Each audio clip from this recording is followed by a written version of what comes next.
ആശ്വാസം നേടാം. ഹൃത്തിനുള്ളിൽ ജീവൻ നൽകും വചനം, തിരുവചനം. സ്നേഹമുള്ള സഹോദരങ്ങളെ, praise the Lord. All glory be to the Father, and to the Son, and to the Holy Spirit, as it was in the beginning, is now, and ever shall be, world without end. Amen. അനേകം വർഷങ്ങൾക്ക് മുൻപ് ഒരു ദരിദ്ര കുടുംബത്തിൽ ഒരു കൊച്ചു പെൺകുട്ടി ജനിച്ചു. വളരെ ക്രൈസ്തവ വിശ്വാസത്തിൽ തീഷ്ണതയോടെ വളർന്നു വരുന്ന മാതാപിതാക്കളുടെ ഒരു കുഞ്ഞായിരുന്നു അവൾ. ഈ മാതാപിതാക്കൾ ഇവളെ ചെറുപ്പത്തിൽ തന്നെ തങ്ങൾ മുറുകെ പിടിച്ചിരിക്കുന്ന വിശ്വാസ പാരമ്പര്യം പഠിപ്പിക്കുകയും അതിൽ വളർത്തിക്കൊണ്ടുവരികയും ചെയ്തു. അങ്ങനെ ഏതാണ്ട് 8 വയസ്സ് പ്രായമായപ്പോൾ വീട്ടിലെ ദാരിദ്ര്യ അവസ്ഥ ഈ കുഞ്ഞ് ശരിക്കും മനസ്സിലാക്കി. 8 വയസ്സ് വരെ പ്രായമായ സമയത്ത് ഈ കുഞ്ഞ് 3 ക്ലാസ്സുകൾ വരെ പഠിച്ചിട്ടുണ്ടായിരുന്നുള്ളൂ. അങ്ങനെ 3-ാം ക്ലാസ്സിൽ പഠിക്കുന്ന സമയത്ത് വീടിൻ്റെ ദാരിദ്ര്യാവസ്ഥ വളരെ വലുതാണെന്ന് മനസ്സിലാക്കിയ ഈ കൊച്ചു കുഞ്ഞ് തൻ്റെ 8-ാമത്തെ വയസ്സിൽ ഇപ്രകാരം തീരുമാനിച്ചു: ഞാൻ എൻ്റെ പഠിത്തം നിർത്താൻ പോവുകയാണ്. എന്നാലാവുന്ന സഹായം എൻ്റെ മാതാപിതാക്കൾക്ക് ഞാൻ ചെയ്ത് ഈ വീടിൻ്റെ ഈ ബുദ്ധിമുട്ടിൽ നിന്നും അവരെ എങ്ങനെയെങ്കിലുമൊക്കെ രക്ഷിക്കുവാനായി എന്നാലാവുന്ന വിധത്തിൽ ഞാനും സഹായിക്കും എന്നവൾ തീരുമാനിക്കുകയാണ്. അങ്ങനെ മാതാപിതാക്കളോട് അവൾ പറഞ്ഞു, ഞാൻ എൻ്റെ പഠിത്തം നിർത്തുകയാണ് 3-ാം ക്ലാസ്സിൽ. ഇനി ഞാൻ പഠിക്കാതെ ജോലി ചെയ്ത് ഞാൻ നിങ്ങളെ സഹായിക്കാം. മാതാപിതാക്കൾ അതിന് അനുവദിച്ചില്ല. മാതാപിതാക്കൾ അവരോട് തുടർന്ന് പഠിക്കുവാൻ ആവശ്യപ്പെടുകയാണ്. എന്നാൽ അവളുടെ നിർബന്ധത്തിന് വഴങ്ങി മാതാപിതാക്കൾ അത് സമ്മതിക്കേണ്ടി വന്നു. ഇപ്രകാരം 3-ാം ക്ലാസ്സിൽ വെച്ച് പഠിത്തം നിർത്തി ഈ കൊച്ചു പെൺകുട്ടി ഇപ്രകാരം തീരുമാനിച്ചു: ഞാൻ അടുത്തുള്ള അയൽ വീടുകളിലൊക്കെ പോയി ഞാൻ വീട്ടുജോലി ചെയ്ത് എൻ്റെ മാതാപിതാക്കളെ സഹായിക്കും. അങ്ങനെ തൊട്ടടുത്തുള്ള വീടുകളിൽ പോയി തുണി അലക്കി കൊടുത്തും ഭക്ഷണം പാകം ചെയ്തും അടുക്കളയടിച്ചും പുല്ല് പറിച്ചുമൊക്കെ വീട്ടുജോലി ചെയ്ത് അവൾ കിട്ടുന്ന തുച്ഛമായ വരുമാനം മാതാപിതാക്കൾക്ക് കൊടുത്ത് അവരെ സഹായിച്ചു വരികയാണ്. അങ്ങനെ ഈ കുഞ്ഞ് മറ്റുള്ള വീടുകളിലൊക്കെ ജോലി ചെയ്ത് അവൾ വളർന്നുകൊണ്ടിരിക്കുന്നു. അവൾക്ക് ഏതാണ്ട് കൗമാരപ്രായമെത്തി. ഈ കൗമാരപ്രായമെത്തിയപ്പോൾ ഇവളുടെ ഉള്ളിൽ അതിയായ ഒരു ആഗ്രഹം, എനിക്ക് ഒരു കന്യാസ്ത്രീയാകണം, എനിക്കൊരു സിസ്റ്ററാകണം എന്ന അതിയായ ആഗ്രഹം ഇവളിൽ ഉണ്ടായി. അവൾ ദേവാലയത്തിൽ പോയി പ്രാർത്ഥിച്ചു, കർത്താവേ, നിൻ്റെ ഒരു മണവാട്ടിയായി എന്നെ മാറ്റണമേ എന്ന്.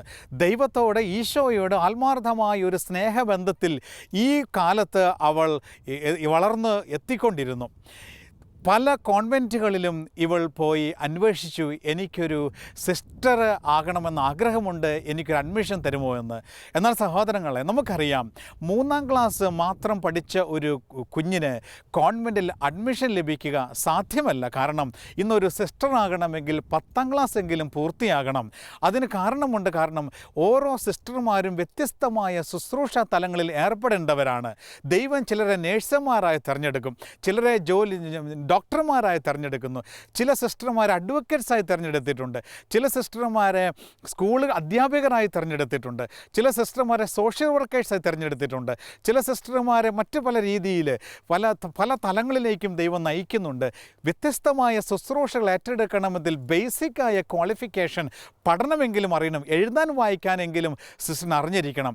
ഈ ഒരു കാരണം കൊണ്ട് പല കോൺവെൻറ്റുകളിലും ഈ പെൺകുട്ടിക്ക് അഡ്മിഷൻ ലഭിച്ചില്ല. എന്നാൽ ഈ മകൾ തീഷ്ണതയോടെ പ്രാർത്ഥിച്ചുകൊണ്ടിരുന്നു.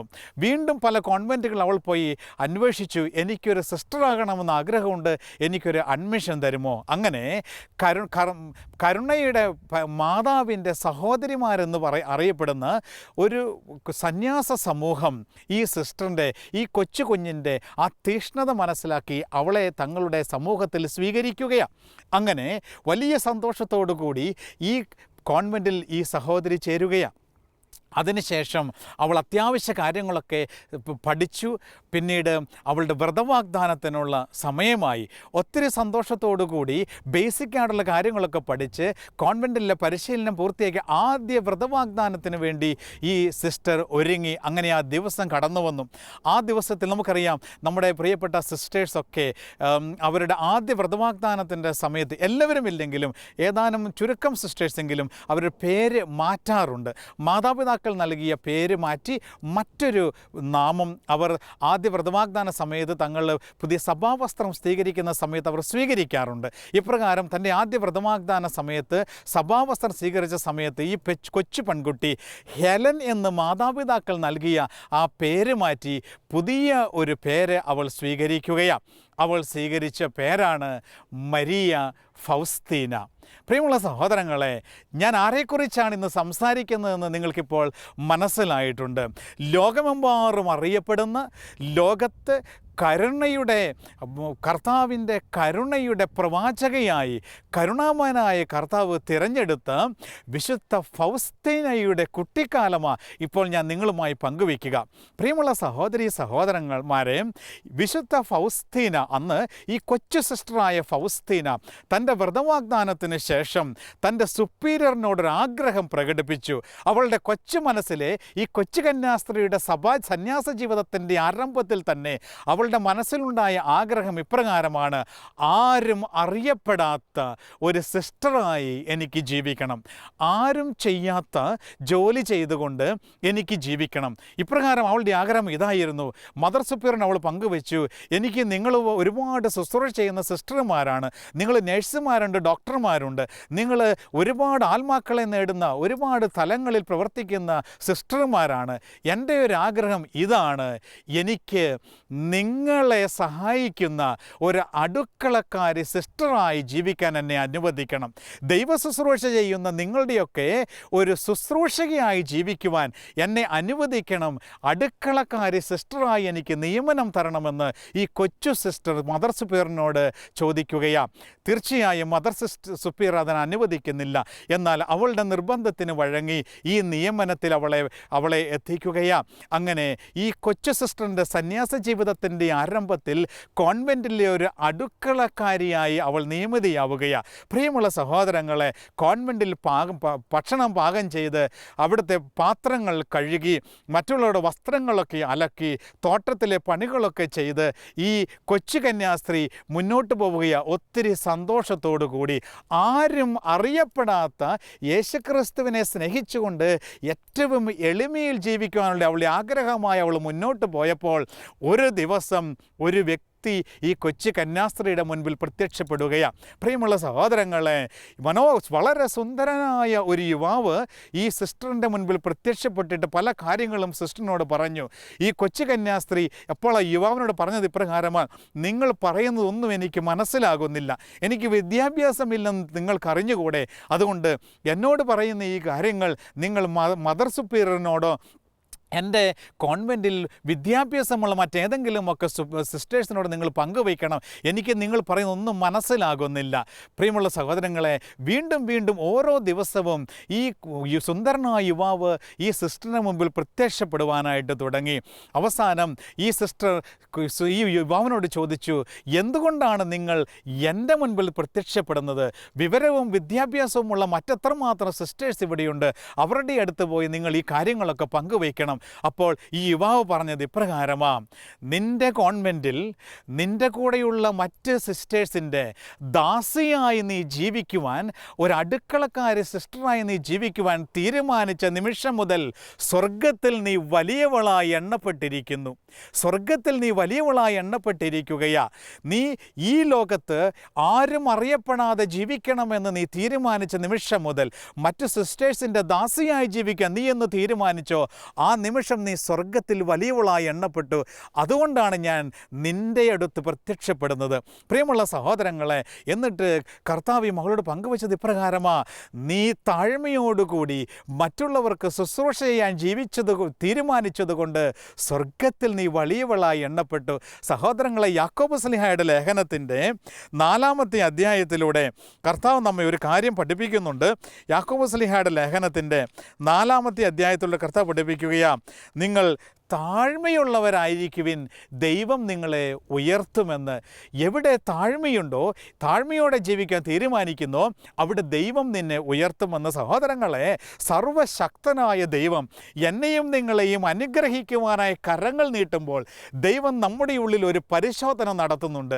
ദൈവാനുഗ്രഹങ്ങൾ സ്വീകരിക്കുവാൻ ദൈവം പരിശോധിക്കുന്നത് ഇപ്രകാരമാണ്: എൻ്റെ ഹൃദയം താഴ്മയുള്ള ഒരു ഹൃദയമാണോ എന്ന്. മറ്റുള്ളവരെക്കാൾ താഴ്മയോടെ ജീവിക്കുവാൻ തീരുമാനിക്കുന്ന, മറ്റുള്ളവർക്ക് ശുശ്രൂഷ ചെയ്യാൻ തീരുമാനിക്കുന്ന ഒരു ഹൃദയത്തിൻ്റെ ഉടമയാണോ ഞാനെന്ന്. എങ്കിൽ ദൈവം എന്നെ ഉയർത്തും, അനുഗ്രഹിക്കും. നമ്മൾ ഉദ്ദേശിക്കാത്ത രീതിയിൽ നമ്മൾ മറ്റുള്ളവർ ഉയർത്തപ്പെടും ദൈവകരുണയാൽ. സഹോദരങ്ങളെ, 1 പത്രോസ്ലീഹായുടെ ലേഖനത്തിൻ്റെ 5-ാമത്തെ അധ്യായത്തിൻ്റെ 6, 7, 8 തിരുലിഖിതങ്ങളിലൂടെ കർത്താവ് നമ്മോട് ഇപ്രകാരം പറയുകയാണ്: ദൈവത്തിൻ്റെ ശക്തമായ കരത്തിന് കീഴിൽ താഴ്മയോടെ നിൽക്കുക. തക്കതായ സമയത്ത് അവിടുന്ന് നിന്നെ ഉയർത്തും. നിൻ്റെ ആകുലതകളെല്ലാം കർത്താവിൽ അർപ്പിക്കുക. അവിടുന്ന് നിൻ്റെ കാര്യത്തിൽ ശ്രദ്ധാലുവാണ്. സഹോദരങ്ങളെ, ഇന്ന് നമുക്ക് വ്യക്തിപരമായി, ഞാൻ ഉൾപ്പെടെ നമ്മളിൽ ഓരോരുത്തർക്കും ഉണ്ടാകാൻ സാധ്യതയുള്ള ഒരു ആഗ്രഹം ഇപ്രകാരമാണ്: മറ്റുള്ളവരുടെ മുമ്പിൽ അംഗീകരിക്കപ്പെടണം, മറ്റുള്ളവരുടെ മുമ്പിൽ അറിയപ്പെടണം, ഏതെങ്കിലുമൊക്കെ തലങ്ങൾ ഉയരണം, എവിടെയെങ്കിലുമൊക്കെ മറ്റുള്ളവരാൽ അഭിനന്ദിക്കത്തക്ക ഒരു തലത്തിൽ എത്തപ്പെടണം എന്നൊക്കെ സ്വാഭാവികമായി ആഗ്രഹിക്കുന്നവരാണ് നമ്മൾ ഓരോരുത്തരും. എന്നാൽ വിശുദ്ധ ഫൗസ്തീനയിലൂടെ പഠിച്ച ഒരു പാഠം ഇപ്രകാരമാണ്: അത് ലോകത്തിൻ്റെ ചിന്തയാണ്, സ്വർഗത്തിൻ്റെ ചിന്തയല്ല.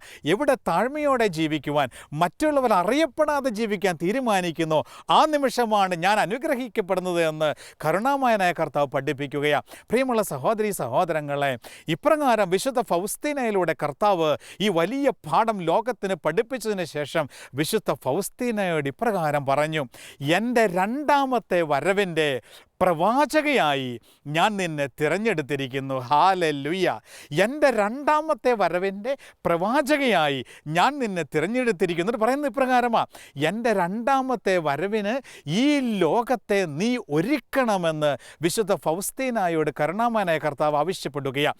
സഹോദരങ്ങളെ, ഇന്ന് ചിന്തിക്കുന്നത് ഇപ്രകാരമാണ്: വിശുദ്ധ ഫൗസ്തീന 1905 പോളണ്ടിൽ ജനിച്ചു. 1938 പോളണ്ടിൽ തന്നെ മരിച്ചു. മറ്റൊരു രാജ്യത്തോ സുവിശേഷ വേലയ്ക്ക് സഹോദരി പോയിട്ടില്ല. വെറും 33 വർഷം മാത്രം ജീവിച്ച ഈ സഹോദരി മാരകമായ രോഗത്തിന് അടിമപ്പെട്ട് 33ാമത്തെ വയസ്സിൽ മരിച്ചുപോയ സഹോദരി, 1938 മരിച്ച ഈ സഹോദരി ദൈവം ആവശ്യപ്പെട്ടു: എൻ്റെ 2ാമത്തെ വരവിന് വേണ്ടി നീ ലോകത്തെ മുഴുവനും ഒരുക്കണമെന്ന്. ഇന്ന് ചിന്തിക്കുന്നത് ഇപ്രകാരമാണ്: എപ്രകാരമാണ് 1938 മരിച്ച ഈ സഹോദരി, കർത്താവ് ഇതുവരെ 2ാമത് വന്നിട്ടില്ല, കർത്താവിൻ്റെ 2ാമത്തെ വരവ് എന്നാണെന്ന് ആർക്കും അറിയില്ല, എപ്രകാരമാണ് ലോകത്തെ ഒരുക്കുക. പ്രിയമുള്ള സഹോദരങ്ങളെ, അത് ദൈവത്തിൻ്റെ ക്രമീകരണം വളരെ വ്യത്യസ്തമായിരുന്നു. ഇനി ദൈവം കരുണാമയനായ കർത്താവ് ഫൗസ്തീനയുടെ അടുത്ത് എല്ലാ ദിവസവും തന്നെ പ്രത്യക്ഷപ്പെട്ട് ഒരുപാട് സന്ദേശങ്ങൾ നൽകി. ഇപ്രകാരം സന്ദേശങ്ങൾ നൽകി കർത്താവ് ഫൗസ്തീനയോട് പറഞ്ഞു: ഞാൻ നൽകുന്ന ഓരോ സന്ദേശങ്ങളും നീ ഒരു ഡയറിയിൽ എഴുതി വെക്കണം. ഇപ്രകാരം ഫൗസ്തീന കരുണാമയനായ കർത്താവ് അനുദിനം നൽകിയ സന്ദേശങ്ങളെല്ലാം ഒരു ഡയറിക്കുറിപ്പിൽ എഴുതി വെച്ചു. അന്ന് അവൾ ജീവിച്ചിരുന്നപ്പോൾ ആർക്കും ഈ ഡയറിയെക്കുറിച്ച് അറിയില്ലായിരുന്നു. വിശുദ്ധ ഫൗസ്തീന തൻ്റെ മദർ സുപ്പറിന് ഇപ്രകാരം പറഞ്ഞു: ദൈവം എനിക്ക് പ്രത്യക്ഷപ്പെടുന്നുണ്ടെന്നോ എനിക്ക് സന്ദേശം നൽകുന്നുണ്ടെന്നോ മദർ ആരോടും പറയരുത്. മെത്രാനും കുമ്പസാരക്കാരനും തൻ്റെ മദർ സുപ്പീരിയറിനും മാത്രമാണ് ഈ ലോകത്ത് ദൈവം ഫൗസ്തീനയുടെ ജീവിതത്തിൽ നടത്തിക്കൊണ്ടിരുന്ന വലിയ ഇടപെടലുകൾ അവൾ ജീവിച്ചിരുന്നപ്പോൾ അറിയുക. വിശുദ്ധ ഫൗസ്തീന മരിച്ച് എന്നാൽ 50 വർഷമെടുത്തു സഭ അവളുടെ ഡയറി മുഴുവൻ പഠിച്ച് അവളെ വിശുദ്ധയായി പ്രഖ്യാപിക്കുന്നതിന് വേണ്ടിയും ഈ സന്ദേശങ്ങൾ പ്രചരിപ്പിക്കുന്നതിന് വേണ്ടിയും. സഹോദരങ്ങളെ, ഇന്ന് ലോകത്തിൻ്റെ നാനാഭാഗങ്ങളിലും വിശുദ്ധ ഫൗസ്തീനയുടെ ഈ ഡയറി കുറിപ്പ് ഇന്ന് എത്തപ്പെട്ടിട്ടുണ്ട്. അത് മലയാളത്തിൽ തർജ്ജമ ചെയ്യപ്പെട്ടിട്ടുണ്ട്, ഇംഗ്ലീഷിൽ തർജ്ജമ ചെയ്യപ്പെട്ടിട്ടുണ്ട്, ഇന്ന് ലോകത്തിൻ്റെ നിരവധി ഭാഷകൾ തർജ്ജമ ചെയ്യപ്പെട്ടിട്ടുണ്ട്. സഹോദരീ സഹോദരങ്ങളെ, കർത്താവിൻ്റെ 2ാമത്തെ വരവിന് വേണ്ടി ഞാനും നിങ്ങളും എപ്രകാരം ഒരുങ്ങണമെന്ന് ഈ വിശുദ്ധ ഫൗസ്തീന ഡയറിക്കുറിപ്പിലൂടെ നമ്മെ ഇന്ന് ഈ വിശുദ്ധ പഠിപ്പിച്ചു കൊണ്ടിരിക്കുകയാണ്. ഇന്ന് ആരെങ്കിലും വിശുദ്ധ ഫൗസ്തീനയുടെ ഡയറിക്കുറിപ്പ് ഇതുവരെ വായിക്കാത്ത ആരെങ്കിലും ഉണ്ടെങ്കിൽ നിൻ്റെ വ്യക്തിപരമായ ആത്മരക്ഷയ്ക്ക് വേണ്ടി, നമ്മുടെ കുടുംബത്തിൻ്റെ രക്ഷയ്ക്ക് വേണ്ടി നിങ്ങളത് വാങ്ങിക്കണം. സഹോദരങ്ങളെ, ഏതെങ്കിലുമൊക്കെ ബുക്ക് സ്റ്റോളിൽ വിശുദ്ധ ഫൗസ്തീന ഡയറിക്കുറിപ്പ് ഉണ്ടെങ്കിൽ വായിക്കണം. മാതാപിതാക്കളും മക്കളും അതെടുത്ത് വായിക്കണം. വായിച്ച് നിത്യരക്ഷയ്ക്ക് വേണ്ടി കർത്താവ് 2ാമത്തെ വരവിൽ ഈ ലോകത്ത് നമ്മളെ വിധിക്കാനായി കടന്നു വരുമ്പോൾ അവൻ്റെ മുൻപിൽ ഞാനും നിങ്ങളും യോഗ്യതയുള്ളവരായി എപ്രകാരം പ്രത്യക്ഷപ്പെടുവാൻ നമുക്ക് സാധിക്കുമെന്ന് വിശുദ്ധ ഫൗസ്തീനയുടെ ഡയറിക്കുറിപ്പിലൂടെ ഈ കൊച്ചു വിശുദ്ധ നമ്മെ പഠിപ്പിക്കുകയാണ്. ഇപ്രകാരം ലോകം മുഴുവനുമുള്ള സർവ്വജനത്തിൻ്റെയും രക്ഷയ്ക്ക് വേണ്ടി കരുണാമയനായ കർത്താവ് വിശുദ്ധ ഫൗസ്തീനയിലൂടെ കരുണാമയനായ കർത്താവിൻ്റെ ദൈവകരുണയുടെ വലിയ അനുഭവം ഈ വിശുദ്ധ ഡയറിക്കുറിപ്പുകളിലൂടെ ഇന്ന് പങ്കുവയ്ക്കുകയാണ്. വിശുദ്ധ ഫൗസ്തീനയുടെ ഈ ഡയറിക്കുറിപ്പ് വായിച്ചു കൊണ്ടിരിക്കുമ്പോൾ പ്രിയമുള്ള എന്നെ സ്പർശിച്ച ഒരു കാര്യമുണ്ട് സഹോദരങ്ങളെ. എന്നെ ഒരു പ്രത്യേക ഒരു സെൻറ്റൻസ് ഞാൻ വായിച്ചപ്പോൾ പെട്ടെന്ന് ഞാൻ നിശ്ചലനായി നിന്നു പോവുകയാണ്. അതിനകത്ത് എഴുതിയിട്ടിരിക്കുന്ന ഇപ്രകാരമാണ്: എല്ലാ ദിവസവും ഒരു കാരുണ്യപ്രവൃത്തിയെങ്കിലും നമ്മൾ ചെയ്യുന്നില്ലെങ്കിൽ ദൈവകരുണ നമുക്ക് സ്വീകരിക്കുവാൻ സാധിക്കുകയില്ല എന്ന് കരുണാമയനായ കർത്താവ് എഴുതിവിട്ടിരിക്കുകയാണ്. എല്ലാ ദിവസവും ഒരു കാരുണ്യപ്രവൃത്തിയെങ്കിലും നമ്മൾ ചെയ്യുന്നില്ലെങ്കിൽ ദൈവകരുണയ്ക്ക് നമ്മൾ അർഹരാകുകയില്ല എന്ന്. ഇത് വായിച്ചപ്പോൾ ഞാൻ പെട്ടെന്ന് ദൈവമേ, അങ്ങനെയെങ്കിൽ ആർക്കാണ് നിൻ്റെ കരുണയ്ക്ക് അർഹരാവുക? എല്ലാ ദിവസവും മുടങ്ങാതെ ഒരു കാരുണ്യപ്രവൃത്തിയെങ്കിലും ചെയ്യുവാനായിട്ട് എല്ലാവർക്കും സാധിക്കുമോ? കൂടുതൽ വായിച്ചപ്പോൾ അത് കൂടുതൽ വ്യക്തമായി മനസ്സിലായത് ഇപ്രകാരമാണ്. കർത്താവ് 3 കാര്യങ്ങൾ എഴുതി വെച്ചിട്ട് പറഞ്ഞു, ഈ 3 കാര്യങ്ങൾ നമ്മൾ ചെയ്യുമ്പോൾ ദൈവകരുണയുടെ വക്താവായി കാരുണ്യപ്രവൃത്തി ചെയ്യുന്ന വ്യക്തിയായി നമുക്ക് മാറുവാൻ സാധിക്കുമെന്ന്. എന്താണ് ഈ 3 കാര്യങ്ങൾ? ഒന്നാമതായി കർത്താവ് പറഞ്ഞത് ഇപ്രകാരമാണ്: എല്ലാ ദിവസവും നിങ്ങളുടെ വാക്കുകളിലൂടെ നിനക്ക് കാരുണ്യപ്രവൃത്തി ചെയ്യാൻ സാധിക്കാം. Do an act of mercy through your word. നമുക്ക് മറ്റെവിടെയും പോകാൻ സാധിക്കുന്നില്ലെങ്കിലും നമ്മുടെ ഒരു ഫോൺ വിളിച്ച് ഏതെങ്കിലും ഒരു വ്യക്തിക്ക് ഏതെങ്കിലും ഒരു ജീവിതത്തിൽ ഏതെങ്കിലും ആവശ്യമുണ്ടെന്ന് തോന്നുകയാണെങ്കിൽ ആ വ്യക്തിയുടെ അടുത്ത് നമ്മൾ പറഞ്ഞ് നമ്മുടെ വാക്കിലൂടെ ഒരു കാരുണ്യപ്രവൃത്തി ചെയ്യുവാനായിട്ട് സാധിക്കും. പ്രിയമുള്ള സഹോദരങ്ങളെ, നമ്മുടെ അയൽപക്കത്ത് ആരെങ്കിലും രോഗികളാണെങ്കിൽ ഒരുപക്ഷെ നമ്മൾ ഫോൺ വിളിച്ചൊന്ന് ചോദിച്ച് എന്തുണ്ട് വിശേഷം, ഇന്ന് സുഖമാണോ എന്ന് ചോദിക്കുവാൻ സാധിക്കും. ഏതെങ്കിലും ഒരു കുടുംബത്തിൽ ഏതെങ്കിലും ഒരു പ്രത്യേക സാഹചര്യത്തിലൂടെ കടന്നു പോകുന്നുണ്ടെങ്കിൽ, വേദനിക്കുന്ന ഏതെങ്കിലും അനുഭവങ്ങളിലൂടെ കടന്നു പോകുന്നുണ്ടെങ്കിൽ നമുക്ക് നമ്മുടെ വാക്കുകളിലൂടെ അവർ ഫോൺ വിളിച്ച് അവരുടെ അവസ്ഥയൊന്ന് ചോദിച്ച് അവരെ ആശ്വസിപ്പിക്കുവാനായിട്ട് സാധിക്കും. കർത്താവ് ആഗ്രഹിക്കുന്ന ഇപ്രകാരമാണ്: നമുക്ക് ദൈവം നൽകിയിരിക്കുന്ന ഈ സംസാരശേഷി, നമുക്ക് ദൈവം നൽകിയിരിക്കുന്ന ഈ വാക്കുകൾ ദൈവത്തിൻ്റെ മഹത്വത്തിന് വേണ്ടി ദൈവകരുണ മറ്റുള്ളവരിൽ എത്തിക്കപ്പെടുവാനായി നമ്മൾ ഉപയോഗിക്കണം. So do an act of mercy through your word every day. രണ്ടാമതായി കർത്താവ് ആഗ്രഹിക്കുന്നത് ഇപ്രകാരമാണ്: നമ്മുടെ പ്രാർത്ഥനയിലൂടെ കാരുണ്യ പ്രവൃത്തി ചെയ്യുവാനായിട്ട് സാധിക്കും. നമ്മൾ മറ്റുള്ളവർക്ക് വേണ്ടി പ്രാർത്ഥിക്കുമ്പോൾ അതൊരു കാരുണ്യ പ്രവൃത്തിയാണെന്ന് ദൈവം നമ്മെ പഠിപ്പിക്കുകയാണ്. പ്രിയമുള്ള സഹോദരങ്ങളെ, കരുണാമയനായ കർത്താവ് എല്ലാ ദിവസവും 3 മണി സമയത്ത് ദൈവ കരുണയുടെ പ്രാർത്ഥന ചൊല്ലി, കരുണക്കൊന്ത ചൊല്ലി ലോകത്തിന് മുഴുവനും വേണ്ടി പ്രാർത്ഥിക്കുവാനായി വിശുദ്ധ ഫൗസ്തീനയിലൂടെ ആവശ്യപ്പെട്ടിരിക്കുകയാണ്.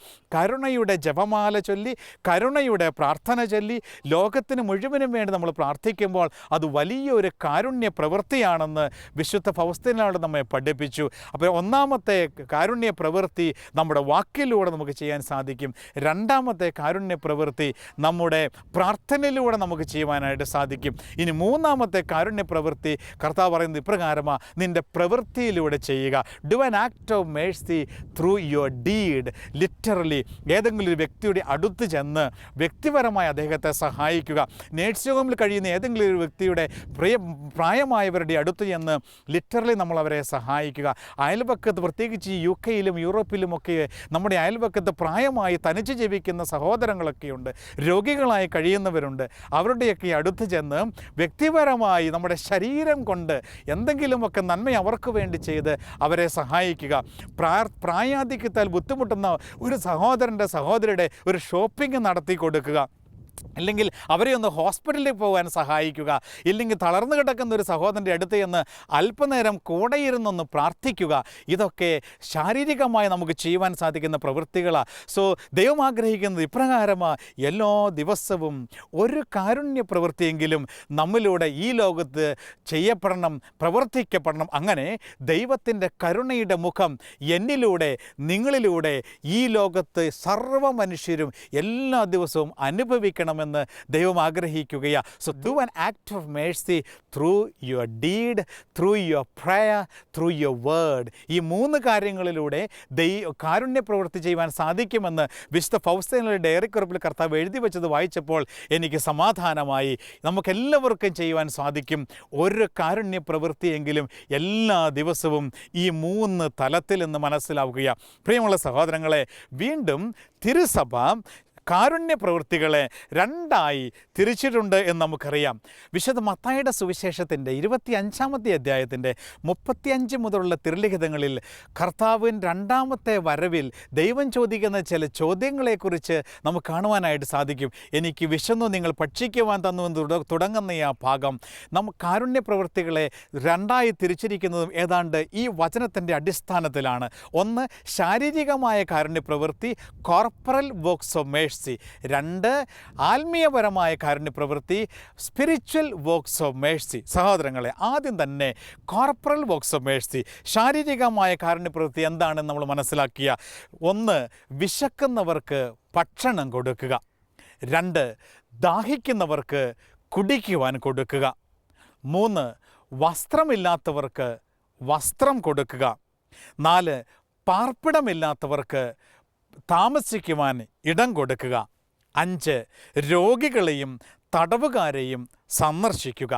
6, അവശരെ സഹായിക്കുക. 7, മരിച്ചവരെ അടക്കുക. ശാരീരികമായ കാരുണ്യ പ്രവൃത്തി നമ്മുടെ ഈ പ്രായത്തിൽ നമ്മൾ ചിന്തിക്കുമ്പോൾ ഒരുപക്ഷേ കൊച്ചു കൊച്ചു കാര്യങ്ങളാണെങ്കിലും പല കാര്യങ്ങളും ഇന്നും ചെയ്തു തീർക്കുവാൻ സാധിച്ചിട്ടില്ല എന്ന് വേദനയോടെ നമ്മൾ കാണുന്ന ചില സാഹചര്യങ്ങളുണ്ടാകാം. ഒരുപക്ഷേ കാരാഗൃഹത്തിൽ ചെന്ന് എൻ്റെ ഈ പ്രായത്തിലൊരു തടവുകാരനെ സന്ദർശിക്കാൻ ഇതുവരെ സാധിച്ചിട്ടില്ലായിരിക്കാം. അതോടൊപ്പം തന്നെ ശാരീരികമായ കാരുണ്യ പ്രവൃത്തി പലതും ചെയ്യുവാൻ നമുക്ക് ഇതുവരെ സാധിച്ചിട്ടില്ലെങ്കിൽ ഈ കരുണയുടെ വർഷത്തിൽ ഇത് ചെയ്ത് ദൈവത്തെ മഹത്വപ്പെടുത്തി ദൈവകരുണ നമ്മളിലൂടെ അനേകർക്ക് പകർന്നു കൊടുക്കുവാൻ ദൈവം നമ്മെ വിളിക്കുകയാണ്. ഇനി ആത്മീയപരമായ കാരുണ്യ പ്രവൃത്തി. 1, അറിവില്ലാത്തവരെ പഠിപ്പിക്കുക, ദൈവം നൽകിയ അറിവ് മറ്റുള്ളവർക്ക് പകർന്നു കൊടുക്കുക. 2, സംശയമുള്ളവരുടെ സംശയം തീർക്കുക. ഏതെങ്കിലും സാഹചര്യങ്ങളെക്കുറിച്ച് സംശയം ചോദിക്കുമ്പോൾ അതെനിക്ക് സമയമില്ല എന്ന് ഒഴിഞ്ഞു മാറാതെ മറ്റുള്ളവരുടെ സംശയം തീർക്കുവാനുള്ള സന്മനസ്സ് കാണിക്കുക. 3, ദുഃഖിതരെ ആശ്വസിപ്പിക്കുക. നമ്മുടെ ജോലി സ്ഥലങ്ങളിലോ നമ്മുടെ കുടുംബങ്ങളിലോ ആരെങ്കിലുമൊക്കെ അയൽ വീടുകളിലൊക്കെ വേദനിക്കുന്ന ദുഃഖത്തിലിരിക്കുന്ന ആരെങ്കിലും ഉണ്ടെന്ന് മനസ്സിലാവുകയാണെങ്കിൽ അടുത്ത് ചെന്ന് അവരെ ആശ്വസിപ്പിക്കുക. 4, തെറ്റ് ചെയ്യുന്നവരെ തിരുത്തുക. ചില കുഞ്ഞുങ്ങളോ വലിയവരോ ആണെങ്കിൽ എന്തെങ്കിലും തെറ്റ് ചെയ്യുന്നത് കാണുകയാണെങ്കിൽ സ്നേഹത്തോടു കൂടി അവരെ തിരുത്തുവാൻ കടന്നു ചെല്ലുക. 5, ഉപദ്രവങ്ങൾ ക്ഷമിക്കുക. മറ്റുള്ളവർ നമ്മെ ഉപദ്രവിക്കുമ്പോൾ മനസ്സിൽ പകവെച്ചുകൊണ്ട് അവർ ഏതെങ്കിലും രീതിയിൽ അവസരം കിട്ടുമ്പോൾ അവരെ ഉപദ്രവിക്കാൻ നോക്കിയിരിക്കാതെ ഉപദ്രവങ്ങൾ ക്ഷമിക്കുവാൻ ദൈവം വിളിക്കുകയാണ്. 6, അന്യരുടെ കുറവുകൾ ക്ഷമയോടെ സഹിക്കുക. ദൈവം എന്നോട് ചേർത്ത് വച്ചിരിക്കുന്ന ജീവിത പങ്കാളിയെക്കുറിച്ച് എനിക്ക് വലിയ പ്രതീക്ഷകളുണ്ട്, എന്നാൽ കുറവുള്ള ഒരു ജീവിത പങ്കാളിയാണ് ദൈവം എനിക്ക് നൽകിയതെങ്കിൽ സന്തോഷത്തോടെ അത് സ്വീകരിച്ചുകൊണ്ട് കുറവുകൾ ക്ഷമിക്കുക. 7, ജീവിച്ചിരിക്കുന്നവർക്കും മരിച്ചവർക്കും വേണ്ടി പ്രാർത്ഥിക്കുക.